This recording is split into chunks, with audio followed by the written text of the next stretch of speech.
Hello dear friends, welcome to exam Guruji. So आज हम हरियाणा के लिए सेकंड मॉक टेस्ट डिस्कस करने वाले हैं। जिसने अभी तक वही हमारे चैनल को सब्सक्राइब नहीं किया है वो कर लीजिए और साथ में बेल आइकन को प्रेस भी कर लीजिए। तो चलिए शुरू करते हैं आज की अपनी ये वीडियो। तो देखिए, जो फर्स्ट नंबर पे क्वेश्चन पूछा गया है कि फोर्स इज ए, फोर्स क्या है?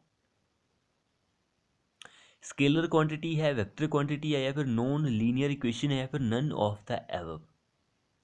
यहाँ पे क्वांटिटी से ये हमें पता लगता है कि भाई वेक्टर एंड स्केलर में ही कोई ना कोई आंसर होगा।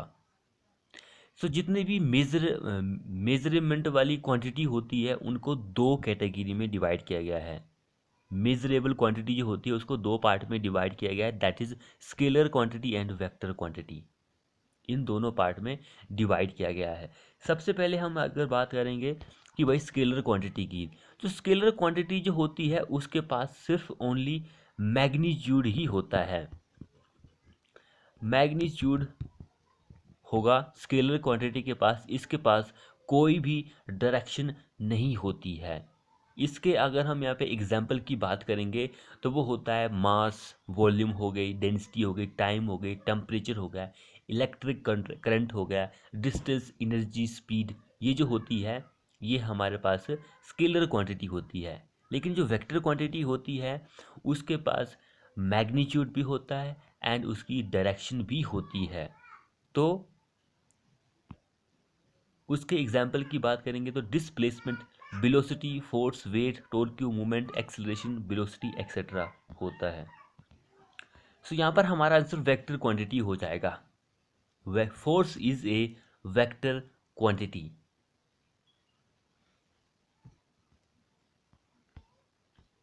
अगला क्वेश्चन देखिए, the red colour obtain by the brick is due to the presence of. किसकी उपस्थिति के कारण रेड कलर जो होता है हमारी ब्रिक में हमें देखने को मिलता है? कॉमन क्वेश्चन है, आयरन ऑक्साइड हमारा इस क्वेश्चन के लिए आंसर हो जाएगा। आयरन ऑक्साइड जो होता है वो 7% से कम होता है। ये आयरन ऑक्साइड जो होता है ये हमें स्ट्रेंथ एंड हार्डनेस भी देता है, लेकिन ये हमारी जो ड्यूरेबिलिटी होती है, ड्यूरेबिलिटी जो होती है उसको बढ़ाता है। एंड जो इम्परमेबिलिटी होती है, इम्परमेबिलिटी जो होती है उसको भी ये इम्प्रूव करता है। तो ये भी इम्पोर्टेंट क्वेश्चन है एग्जाम के पॉइंट ऑफ व्यू से। बाकी सिलिका, लाइम, मैग्नीशिया, तो ये जो होता है ये येलो टिंट देता है हमें, येलो टिंट इसकी वजह से देखने को मिलता है। बाकी लाइम और सिलिका तो कॉमन चीज़ें हैं, ये तो हम कई बार डिस्कस कर चुके हैं कि भाई सिलिका अगर ज़्यादा हो जाए, चलो बता ही देता हूँ मैं। सिलिका आई थिंक मैंने पिछले वीडियो में नहीं बताया था। तो अगर हम लाइम की बात करेंगे तो लाइम अगर ज़्यादा हो जाता है तो हमारी जो ब्रिक होती है वो मेल्ट हो जाती है एंड वो अपनी शेप जो होती है वो खो देती है, लॉस इट्स शेप। सिलिक लाइम अगर ज़्यादा हो जाएगा तो ये केस आप देख लीजिएगा, वेरी वेरी इंपॉर्टेंट। सिलिका तो हम बता चुके हैं कि भाई ये क्या करता है। अगला क्वेश्चन देखिए, dog legged stair is. Dog legged stair जो होती है वो हाफ टर्न स्टेयर होती है। हाफ टर्न की स्टेयर जो होती है वो डॉग लेगड स्टेयर ही होती है। जो हाफ टर्न की स्टेयर होती है उसको दो पार्ट में डिवाइड किया गया है। एक तो हमारे पास डॉग लेगड स्टेयर होती है, दूसरी जो होती है वो होती है open well stair. Open well stair, ये डॉग लेगड जो हाफ टर्न की स्टेयर होती है तो ये इसमें एक डॉग लेगड आता है, दूसरा ओपन वेल स्टेयर आता है। तो ये चीज़ आप देख लीजिएगा। अगला क्वेश्चन देखिए, an ideal vertical curve to join two gradient is. Ideal vertical curve to join two gradient is circular, elliptical, parabolic, या फिर हाइपरबोलिक। सबसे पहले हम यहाँ पे वर्टिकल कर्व की बात करेंगे तो वर्टिकल कर्व जो होता है उसको दो पार्ट में डिवाइड किया गया है। एक होता है समिट कर्व। बस जितनी जानकारी मैं अपने चैनल पर देता हूँ उतनी आपको कहीं पर नहीं मिलेगी। जल्दी जल्दी से मैं हम 50 के ज़्यादा क्वेश्चन जो है 30-35 मिनट में कवर करते हैं, 30 से 40 के बीच में कवर करते हैं। 50 से ज़्यादा क्वेश्चन जो होते हैं और आंसर भी आपको इतना ज़्यादा प्रोवाइड करते हैं कि मैंने नहीं देखा है किसी और यूट्यूब चैनल पर कि भाई वो आपको इतनी ज़्यादा जानकारी दे रहा है। वो आपको परचेज करने को ही बोलेगा, मैं आपको फ्री ऑफ कॉस्ट प्रोवाइड करता हूँ। तो जो मैं लिखता हूँ बोलता हूँ उसको आप ध्यान से सुना कीजिए, आपको बुक्स की भी ज़रूरत नहीं पड़ेगी। मेरे चैनल पर अभी तक 750 से ज़्यादा की वीडियो अपलोड हो चुकी है। अगर आप वो वीडियो भी देखकर एग्ज़ाम देने जाते हैं तो भाई आप एग्ज़ाम में क्लियर कर कर ही आएंगे। और कई ऐसे स्टूडेंट भी हैं जो कमेंट करते हैं कि सर ये ऑप्शन गलत है। तो भाई जितने भी हमने अपनी वीडियो में क्वेश्चन प्रोवाइड किए हैं, वीडियो प्रोवाइड किया, वो ज़्यादातर जो होती हैं वो प्रीवियस ईयर के क्वेश्चन की ही होती है। सो जो ऑप्शन दिए होते हैं वो उस हिसाब से ऑप्शन दिए होते हैं कि भाई वो आंसर गलत होता है, लेकिन फिर भी वो आंसर एज पर बोर्ड के अकॉर्डिंग वो सही ही होता है। तो उस हिसाब से गलत होता होगा ऑप्शन, बाकी हम जितने भी आपको प्रोवाइड करते हैं वो एरर फ्री के वीडियो प्रोवाइड करते हैं। सो ये चीज़ देख लीजिएगा। तो क्वेश्चन क्या बोल रहा है, आइडियल आइडियल वर्टिकल कर्व की बात हो रही थी। एक तो होता है समिट कर्व, दूसरा होता है वेली कर्व। तो ये दो तरह के कर्व होते हैं, आपको पता होना चाहिए। यहाँ पर हमसे आइडियल शेप पूछी है किसकी भाई, वर्टिकल कर्व की। सॉरी शेप नहीं पूछी है, ideal vertical curve to join two gradient is, वो कौन सा होता है। सो यहाँ पर अगर हम यहाँ पे वर्टिकल कर्व की बात करेंगे समिट कर्व के लिए, तो जो पैराबोलिक प्रेफर किया जाता है, पैराबोलिक की जो शेप होती है वो समिट कर्व के लिए प्रेफर की जाती है। एंड वेली कर्व जो होता है उसके लिए क्यूबिक पैराबोला जो होता है वो प्रेफर किया जाता है। लेकिन हमारा आईआरसी कहता है कि भाई वेली कर्व जो होता है उसके लिए हम स्क्वायर पैराबोला प्रेफर करेंगे। इंडियन रोड कांग्रेस जो है वो वेली कर्व के लिए स्क्वायर पैराबोला प्रेफर करता है, लेकिन होता क्यूबिक पैराबोला है वेली के लिए। अगर आईआरसी के अकॉर्डिंग पूछेगा तो आप स्क्वायर को लगा सकते हैं, लेकिन वेली कर्व के लिए हमारा क्यूबिक पैराबोला ही होता है। तो इस क्वेश्चन में हमारा आंसर पैराबोलिक होगा। वर्टिकल जो ज्वाइन करते हैं वो पैराबोलिक ही होते हैं। अगला क्वेश्चन क्या बोल रहा है, the main constituent of fly ash is, fly ash के जो मेन कॉन्स्टिट्यूंट होते हैं वो एल्यूमिनियम ऑक्साइड भी होता है, सिलिका होता है, फेरिस होता है। So all option are correct. ये भाई ऑक्साइड है, यहाँ पे स्पेलिंग मिस्टेक है, ऑक्साइड, फेरिस ऑक्साइड। तो ये तीनों को ही प्रेफर करता है। फ्लाई ऐश का जो केमिकल कंपोजिशन होता है तो इन तीनों का ही होता है भाई। नेक्स्ट वन देखिए यहाँ पे, if sorry in the cement the compound quickest to react with water, पानी के साथ जो इमीडिएटली रिएक्ट करता है, कॉमन चीज़ है, हम कई बार डिस्कस कर चुके हैं, यही करता है रिएक्ट। इमीडिएटली रिएक्ट करने वाला यही होता है, सबसे ज़्यादा हीट ऑफ हाइड्रेशन भी यही प्रोवाइड करता है। ये फर्स्ट कंपाउंड होता है जो कि पानी के साथ रिएक्ट करता है। तो इस चीज़ को लिख लीजिएगा, एग्ज़ाम में कई बार क्वेश्चन पूछा गया है। अगला क्वेश्चन देखिए यहाँ पर, flow duration curve is the graph down between, draw किया जाता है बिटवीन। फ्लो ड्यूरेशन कर्व जो होता है वो एक ग्राफ होता है जो कि ड्रॉ किया जाता है किसके बीच में, the distance and the percentage of the time such discharge is exceeded. इन दोनों के बीच में ये ग्राफ ड्रॉ किया जाता है, कर्व ड्रॉ किया जाता है। नेक्स्ट देखिए, अल्टीमेट स्ट्रेंथ कौन देता है हमें, भैया हम कई बार डिस्कस कर चुके हैं, इसका हीट ऑफ हाइड्रेशन 265 जूल पर ग्राम होता है। इसकी जो प्रोसेस होती है वो 28 दिनों के बाद जो होती है वो शुरू होती है, तो इसलिए ये बहुत ही ज़्यादा इम्पोर्टेंट है। इसका जो प्रोपोर्शन होता है हमारे सीमेंट में वो 25 से लेकर 40% आपको देखने को मिलता है।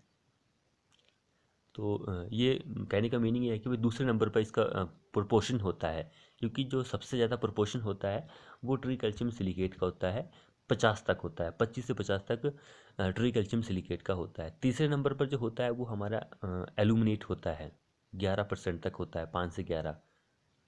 वैसे तीसरे नंबर पर नहीं होता है वो तो चौथे नंबर पर है, क्योंकि टेट्रा कैल्शियम एल्यूमिनेट फ्राइड जो होता है वो 8 से 14 तक होता है।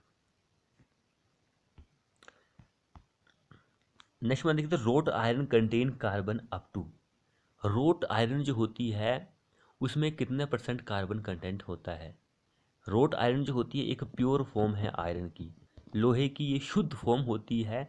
इसमें आपको जो कार्बन कंटेंट देखने को मिलेगा वो लेस देन होता है 0.1% तक। तो यहाँ पर तो हमारा आंसर 0.25% ही होगा, 25%। आयरन का परसेंटेज 99.5% होता है, ये भी इम्पोर्टेंट है वैसे। आयरन का परसेंटेज भी एग्जाम में पूछा जा सकता है आपसे। अगला देखिए, in mortar the binding material is. Mortar में बाइंडिंग मटेरियल जो होता है वो सीमेंट होता है। अगर हम गेज मोटार की बात करेंगे तो गेज मोटार में हमारा लाइम एंड सीमेंट दोनों ही क्या होते हैं, बाइंडिंग मटेरियल होते हैं। नेक्स्ट में देखिए, the maximum size sorry minimum size of particle of silt soil. Silt का मिनिमम साइज जो होता है वो कितना होता है?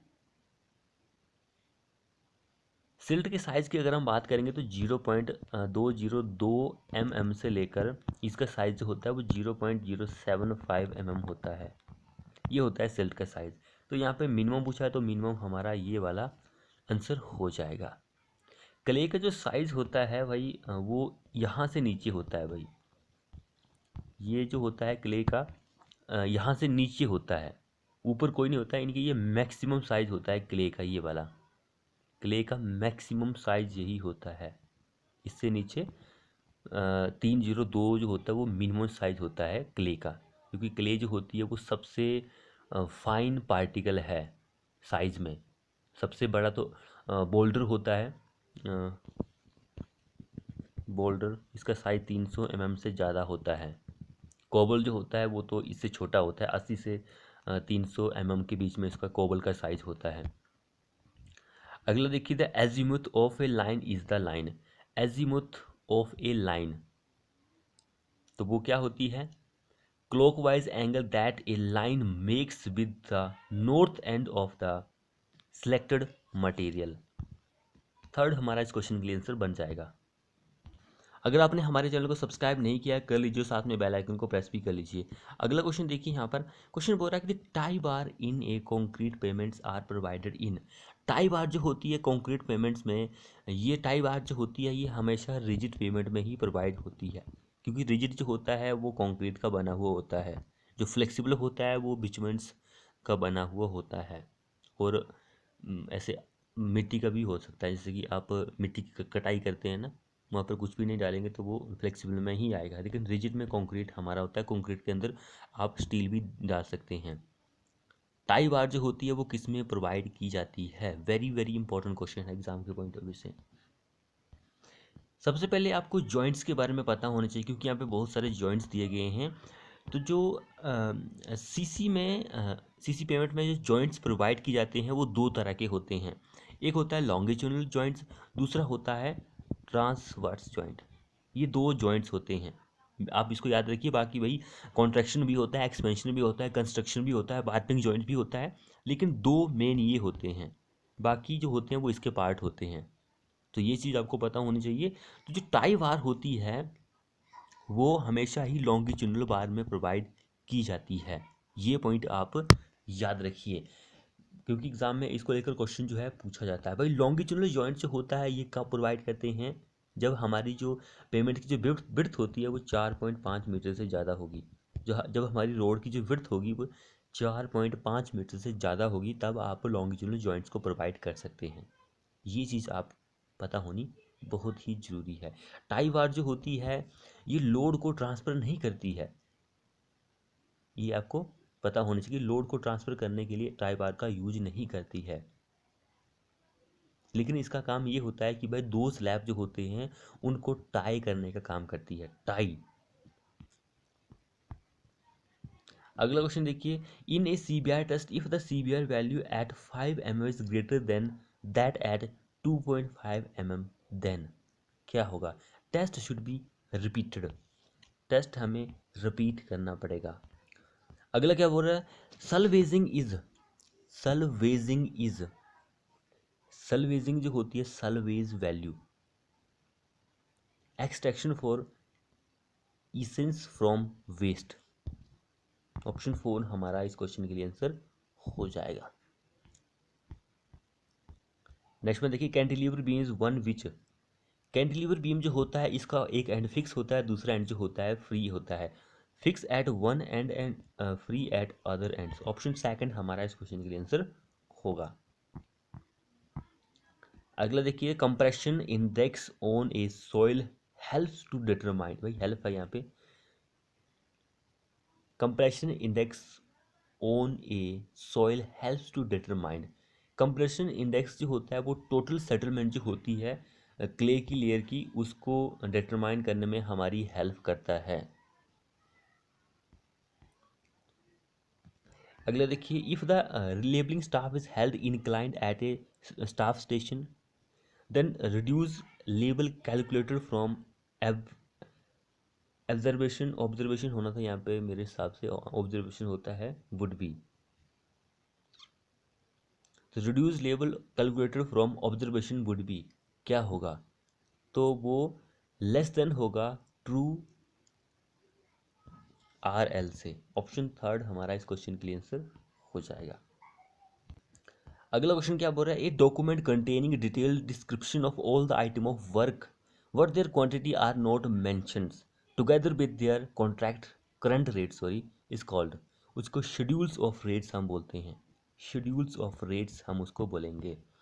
अगला क्वेश्चन क्या बोल रहा है, when two plates are placed end to end are joined by cover plates the joints is called double cover butt joint. Double cover butt joint हम उसको बोलते हैं भाई। Curing of concrete can be done by, curing जो होती है वो आप स्प्रे से भी कर सकते हैं, पॉन्डिंग से भी कर सकते हैं, ड्रेंचिंग से भी कर सकते हैं। एनी ऑफ द एबव हमारा इस क्वेश्चन में आंसर हो जाएगा। क्योरिंग करने के बहुत सारे तरीके होते हैं भाई।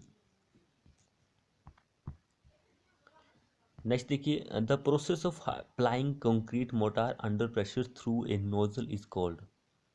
उसको गुनाइटिंग हम बोलते हैं, प्रेशर के साथ गुनाइटिंग हम उसको बोलेंगे। नेक्स्ट में देखिए, the increase in volume of dry sand when water is added to it it is called, हम उसको बल्किंग बोलते हैं, बल्किंग बोलेंगे भाई। Increasing volume of dry sand, सूखा सैंड जो उसकी वॉल्यूम बढ़ जाएगी तो बल्किंग ही हम उसको बोलेंगे। नेक्स्ट देखिए, the best type of blast is, best type of blast जो होता है वो ग्रेनाइट होता है। जो ब्लास्ट होता है वो ब्रोकन स्टोन का भी हो सकता है, ग्रेवल का भी हो सकता है, सैंड का भी हो सकता है, ब्रिक्स का भी हो सकता है, ब्लास्ट फर्नेस स्लैग का भी हो सकता है। लेकिन जो बेस्ट होता है वो ग्रेनाइट क्वार्टर्स होता है। तो इनका जो साइज होता है ब्रोकन स्टोन का वो 1.9 से लेकर 5.08 सेंटीमीटर होता है ब्लास्ट का साइज। ये भी एग्ज़ाम में क्वेश्चन पूछा जा सकता है। जो ब्लास्ट होता है इसका जो मेन फंक्शन होता है लोड को ट्रांसफ़र करना होता है, लोड ट्रांसफ़र करना। अगला देखिए, fine sand is used as media in case of, fine sand जो होता है वो स्लो सैंड फिल्टर में यूज किया जाता है। नेक्स्ट देखिए, the rate of change of velocity of body is called acceleration, हम बोलते हैं rate of change of velocity of body is called acceleration. Next one क्या बोल रहा है कि फ्लोट और slacks represents the difference between the, float या फिर स्लैक जो होता है वो डिफरेंस को रिप्रेजेंट करता है between latest allowable time and earliest completion time के बीच में।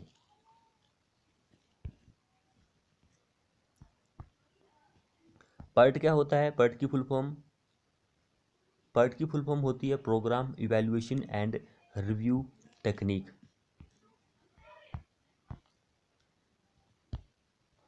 Next the construction of a temporary structure required to support a unsafe structure is called, unsafe structure जो होता है वो शोरिंग में आता है, शोरिंग टेम्परेरी स्ट्रक्चर। नेक्स्ट देखिए, the distance between centre of gravity of compression planes and centre of gravity of tension planes of a plate girder is known as, उसको हम इफेक्टिव डेप्थ बोलते हैं, effective depth. Euler formula for column is valid for, Euler का जो formula होता है वो large slenderness ratio के लिए वैलिड होता है। आइलर का जो फॉर्मूला होता है वो लार्ज स्लेंडरनेस कॉलम के लिए वैलिड होता है। क्योंकि जो आइलर का जो फॉर्मूला होता है वो सिर्फ लॉन्ग कॉलम के लिए वैलिड होता है और जो रैंकाइन होता है वो दोनों कॉलम के लिए वैलिड होता है, इसलिए लार्ज स्मॉलर ये चीज़ इम्पोर्टेंट है। अगला देखिए, the working stress is the stress which may be develop in the member. Working stress जो होता है वो होता है without causing structural damage to it. Next देखिए, the channel consist of, channel जो होता है वो कंसिस्ट ऑफ, उसमें वन वेब होता है एंड टू फ्लेंज होते हैं, one web and two flange channel जो होता है उसमें। नेक्स्ट देखिए, if the width and thickness of a structure is small in comparison to its length it is known as, उसको हम वन डिमेंशनल स्ट्रक्चर बोलते हैं। विड्थ एंड थिकनेस जो है स्ट्रक्चर की वो स्मॉल है लेंथ के कंपैरिजन में, तो उसको वन डिमेंशनल स्ट्रक्चर हम बोलेंगे। अगले देखिए, in simple supported slab alternative bar are curtail, alternative bar जो होती है 1/7 ऑफ द स्पैन काटी जाती है। अगला देखिए, when a vertical member is carrying mainly axial load is term as, vertical member जो होता है वो कॉलम होता है, टाई नहीं होती है। अगला देखिए, the width of rib in A T beam should be at least equal two of the depth of the rib, 1/3, 1/3 हमारा इस क्वेश्चन में आंसर होगा। नेक्स्ट देखिए, the section in which the concrete is not fully stressed to the permissible value when stress in steel reaches is maximum value it is called as under reinforce, क्योंकि भाई concrete जो है वो पहले नहीं fail हो रहा है, स्टील हो रहा है। नेक्स्ट देखते, pitch of stair should never exceed, pitch जो होती है वो 25 से 40 डिग्री की होती है, तो शुड नॉट एक्सीड 40 हमारा इस क्वेश्चन के लिए आंसर हो जाएगा। अगला देखिए, in made up ground having a slow value of its bearing power heavy concentrated structure loads are generally supported by providing raft footing, raft footing is the correct answer हो जाएगा। Next question देखिए यहाँ पर, the coefficient of active earth pressure for cohesionless granular soil is, कितना होता है active earth pressure के लिए, एक्टिव के लिए 1 minus sine over 1 plus sine, ये एक्टिव के लिए होता है। अगर आप पैसिव की बात करेंगे तो पैसिव के लिए हमारा प्लस और माइनस ये होगा, ये पैसिव अर्थ प्रेशर के लिए है और ये एक्टिव के लिए ऑप्शन, ये ऑप्शन मैंने कुछ अजीब से बना दिए हैं। नेक्स्ट वन देखिए यहाँ पर, the longitudinal movement of the rail in a track is technically known as, क्या होता है उसको क्रीपिंग हम बोलते हैं, क्रीपिंग, लॉन्गिट्यूडिनल मूवमेंट जो होती है वो क्रीपिंग में ही आता है। नेक्स्ट देखिए, gradient at which no tractive force is required to maintain constant speed by the vehicle is called, उसको हम क्या बोलते हैं, फ्लोटिंग ग्रेडियंट हम उसको बोलते हैं, फ्लोटिंग ग्रेडियंट। अगला क्या बोलते हैं, sum of first and last ordinate, ये क्वेश्चन कुछ अजीब सा है, एड्स यहाँ पे ऐड होना था, twice the sum of the remaining odds ordinate, and इसको ध्यान देते हैं, क्वेश्चन कुछ गलत हमने बना दिया है। अगला देखिए, the movement of inertia of a triangular section of base and height about an axis passing through the its centre of gravity and parallel to the base is called, is b h cube over 36, टी हमारा इस question के लिए answer होगा।